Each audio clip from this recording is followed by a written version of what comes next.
السلام علیکم ورحمۃ اللہ وبرکاتہ۔ الحمدللہ وکفی وسلام علی عبادہ الذین اصطفی، اما بعد۔ اعوذ باللہ من الشیطان الرجیم، بسم اللہ الرحمن الرحیم۔ وَلَقَدْ أُوحِيَ إِلَيْكَ وَإِلَى الَّذِينَ مِن قَبْلِكَ لَئِنْ أَشْرَكْتَ لَيَحْبَطَنَّ عَمَلُكَ وَلَتَكُونَنَّ مِنَ الْخَاسِرِينَ۔ صدق اللہ العظیم۔ اللهم صل على محمد وعلى آل محمد كما صليت على إبراهيم وعلى آل إبراهيم إنك حميد مجيد۔ اللهم بارك على محمد وعلى آل محمد كما باركت على إبراهيم وعلى آل إبراهيم إنك حميد مجيد۔ محترم بزرگوں اور دوستوں، بات شروع کرنے سے پہلے اللہ رب العزت سے دعا کریں کہ اللہ رب العزت میری زبان سے ایسی بات نکلوائے جو ہم تمام مسلمانوں کے لیے نجات کا ذریعہ بنے۔ ساتھ ہی ساتھ یہ نیت اور ارادہ کریں کہ جو بھی بات کہی جائے گی اس کو عمل کی نیت سے سنیں گے اور عمل کریں گے۔ میرے پیارے بزرگوں اور دوستوں،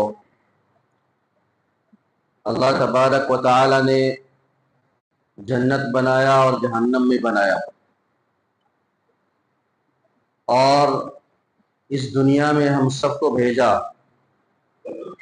تاکہ ہم نیک عمل کر کے جنت میں جانے والے بن جائیں اور جہنم سے بچنے والے بنیں۔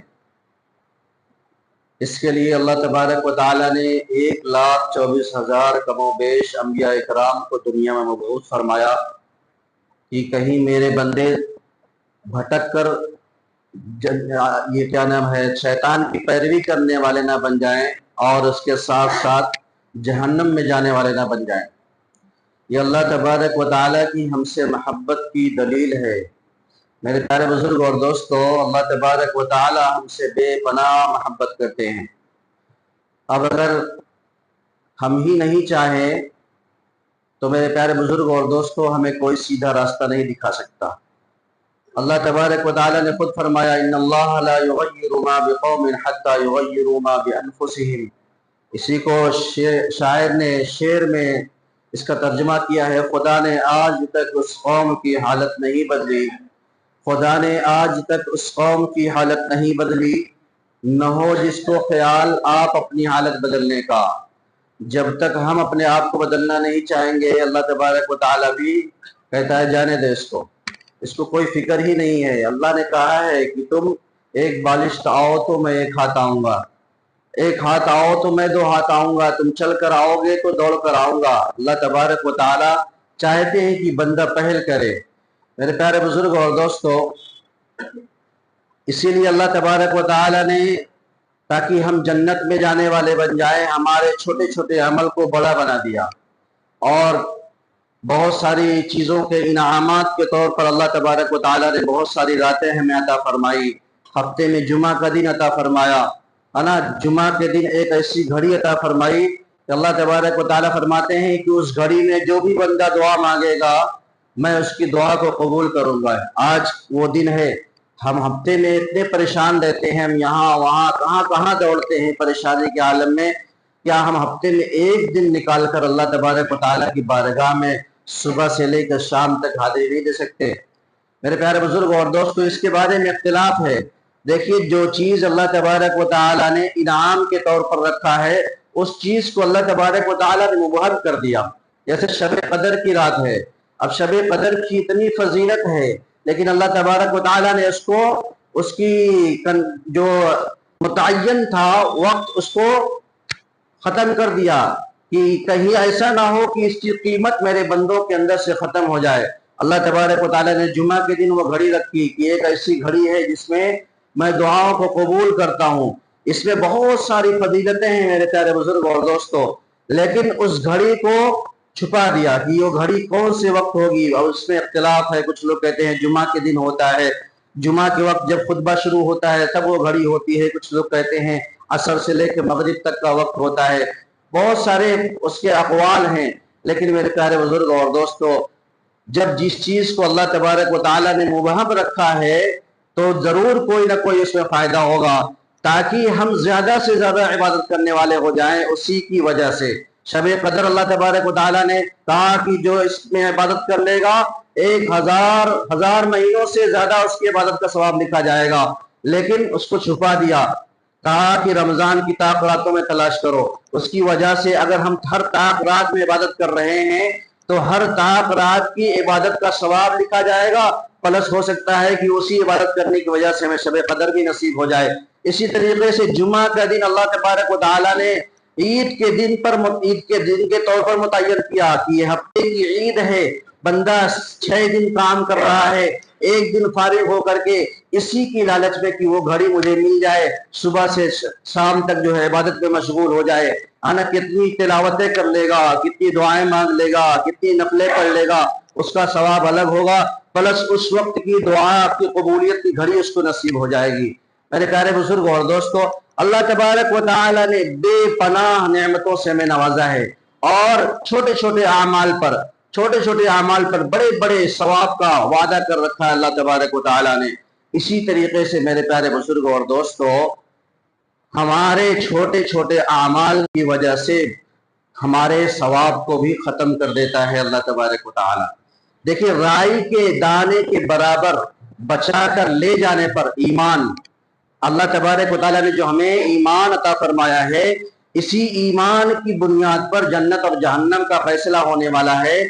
اور اللہ تبارک و تعالیٰ نے جنت کی قیمت سمجھانے کے لیے بتایا کہ جو رائی کے دانے کے برابر، رائی کا دانہ کتنا بڑا ہوتا ہے، رائی کے دانے کے برابر بھی ایمان بچا کر لے کر آئے گا، اللہ تبارک و تعالیٰ کہہ رہے ہیں میں اس دنیا سے 10 گنی بڑی جنت عطا فرماؤں گا، اس دنیا سے 10 گنی بڑی جنت عطا فرماؤں گا۔ میرے پیارے بزرگ اور دوستو، سوچئے کہ تھوڑے سے ایمان بچا کر لے جانے پر اللہ تبارک و تعالیٰ نے اتنی بڑی جنت کا وعدہ کیا ہے۔ ضرور کوئی نہ کوئی بات ہوگی، یہ رائی کے دانے کے برابر ایمان بچا لینا یہ معمولی کام نہیں ہے، یہ آسان کام نہیں ہے۔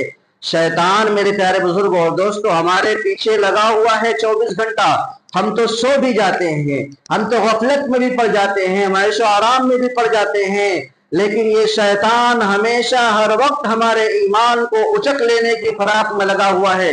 اس کو نیند کی فکر نہیں ہے، اس کو سونے کی فکر نہیں ہے، اس کو آرام کرنے کی فکر نہیں ہے، اس کو صرف اس بات کی فکر ہے کہ میں جہنم میں جا رہا ہوں تو یہ دنیا میں جتنے بسنے والے انسان ہیں سب کو جہنم میں اپنے ساتھ لے کر کے جاؤں گا۔ وہ اپنی محنت میں پوری جد و جہد کے ساتھ، پوری طاقت کے ساتھ، جتنے اس کے پاس پاور اللہ تبارک و تعالیٰ نے دیے ہیں، سارے پاوروں کا استعمال کر کے وہ ہمیشہ اس کام میں لگا رہتا ہے۔ اور دیکھا گیا ہے کہ پوری زندگی عبادت کی، لیکن آخری وقت میں شیطان نے ایمان کو اچک لیا، سارا کا سارا بیکار ہو گیا۔ میرے پیارے بزرگ اور دوستو، تو ہمارے اعمال کی وجہ سے، چھوٹے چھوٹے اعمال کی وجہ سے ہمارے پورے زندگی کے جو ثواب ہیں وہ ختم ہو جاتے ہیں، جن میں سے ایک شرک ہے۔ اسی کو اللہ تبارک و تعالیٰ نے قرآن کریم میں فرمایا، وَلَقَدْ أُوحِيَ إِلَيْكَ وَإِلَى الَّذِينَ مِن قَبْلِكَ لَئِنْ أَشْرَكْتَ لَيَحْبَطَنَّ عَمَلُكَ وَلَتَكُونَنَّ مِنَ الْخَاسِرِينَ۔ یقیناً اے محمد صلی اللہ علیہ وسلم، آپ کو بھی اور آپ سے پہلے جتنے نبی گزرے ہیں سب کو یہ وحی کی گئی ہے، لَئِنْ أَشْرَكْتَ لَيَحْبَطَنَّ عَمَلُكَ، اگر آپ نے میرے ساتھ شرک کیا، کسی کو شریک کیا، میری عبادت میں کسی کو شریک کیا، تو آپ کے عمل کو میں ضائع کر دوں گا۔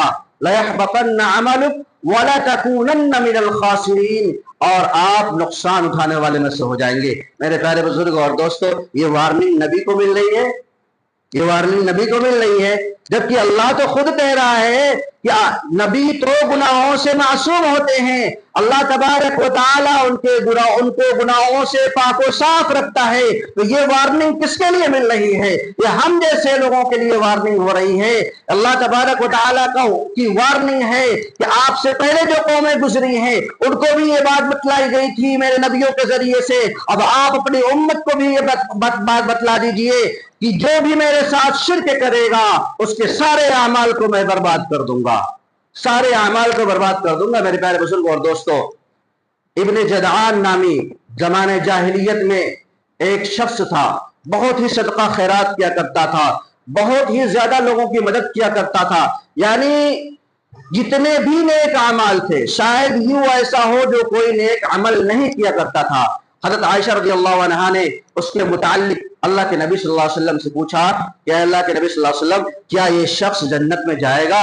اللہ کے نبی صلی اللہ علیہ وسلم نے فرمایا کہ نہیں، یہ شخص جنت میں نہیں جائے گا، کیونکہ یہ اللہ کے ساتھ شرک کرتا تھا، یہ اللہ کی عبادت نہیں کرتا تھا، اللہ کو نہیں مانتا تھا۔ میرے پیارے بزرگوں اور دوستوں، ایسے ہی ہمارے سارے اعمال ہیں، حج ہے، زکوٰۃ ہے، صدقہ خیرات ہے، لوگوں کے ساتھ بھلائی کا معاملہ کرنا ہے، نمازیں پڑھنا ہے اور جھوٹ سے دور رہنا، غرض ہے کہ ہم ساری برائیوں سے دور رہتے ہیں، لیکن ہم نے کسی کے ساتھ شرک کر لیا تو میرے پیارے بزرگوں اور دوستوں ہمارے سارے اعمال بیکار ہو جائیں گے۔ اللہ تبارک و تعالی نے فرمایا ان اللہ لا یغفر ان یشرک بہ ویغفر ما دون ذلک لمن یشاء، کہ میں شرک کے علاوہ جتنے گناہ ہیں سب کو معاف کر سکتا ہوں، لیکن میں شرک ایسا گناہ ہے جس کو معاف نہیں کر سکتا۔ میرے پیارے بزرگوں اور دوستوں، شرک صرف اس کو نہیں کہتے ہیں کہ ہم اللہ کی عبادت کو چھوڑ کر دوسرے کی عبادت کرنے والے بن جائیں، نہیں، بہت ساری چیزیں ایسی ہوتی ہیں جس کو ہم سمجھتے نہیں ہیں، اس کو ہم عبادت سمجھ کے کرتے ہیں۔ مثال کے طور پر ہمیں اولاد کی ضرورت ہے، اولاد دینے والی ذات اللہ کی ہے، اگر ہم نے اس میں کسی کو شریک کر لیا، کسی زندہ کو یا کسی مردے کو جو دنیا سے گیا ہے، اس کو ہم اللہ کا ولی سمجھ رہے ہیں، کتنا بڑا اللہ کا ولی ہو، یہاں تک کہ اللہ کے رسول کو بھی اگر ہم نے شامل کر دیا کہ اللہ کے رسول صلی اللہ علیہ وسلم کی قبر پر جا کر کہیں کہ اے نبی آپ ہمیں اولاد عطا فرما دیجئے، تو یہ بھی شرک ہو جائے گا۔ میرے پیارے بزرگوں اور دوستوں، اولاد دینے والی ذات اللہ کی ہے، پریشانیوں کو ختم کرنے والی ذات اللہ کی ہے۔ آج جو ہم کرتے ہیں نا، جو ہم مزاروں پر جا رہے ہیں، درگاہوں پر جاتے ہیں، وہاں پر جا کر ہاتھ اٹھا کر جو دعائیں مانگتے ہیں، میں نے اپنے کانوں سے سنا ہے میرے پیارے بزرگوں اور دوستوں، لوگ رو رو کر کے دعائیں مانگتے ہیں، اے فلانے بابا، اے فلانے اولیاء، یہ میری پریشانیوں کو ختم کر دیجئے۔ میرے پیارے بزرگوں اور دوستوں، اللہ کے علاوہ کوئی بھی ہماری پریشانی کو ختم کرنے والا نہیں ہے۔ مزاروں پر جانا، اولیاء اللہ کی قبروں پر جانا کوئی گناہ نہیں ہے، لیکن وہاں پر جا کر کے وہ جو خرافاتیں ہم کرتے ہیں، چادریں چڑھانا، ان سے مدد مانگنا، ان سے غیبی مدد مانگنا، ہمارے اولاد نہیں ہے، آپ اولاد دینے والے ہیں، آپ اتنے بڑے اللہ والے ہیں، آپ ہماری پریشانیوں کو ختم کر دیجئے، اس طریقے کا جملہ ادا کرنا، اسی کا نام شرک ہے۔ ہمارے سارے اعمال بھرے کے بھرے رہ جائیں گے۔ اور دوستوں، اسی لیے میں بار بار کہا کرتا ہوں، قرآن سیکھیں، قرآن کے ترجمے کا مطالعہ کریں، قرآن ہمیں خود رہنمائی فرمائے گا۔ تو سب سے پہلی چیز میرے پیارے بزرگوں اور دوستوں شرک ہے، شرک سے بھی بچنا چاہیے۔ اللہ کے نبی صلی اللہ علیہ وسلم نے فرمایا کہ شرک خفی سے بھی بچو۔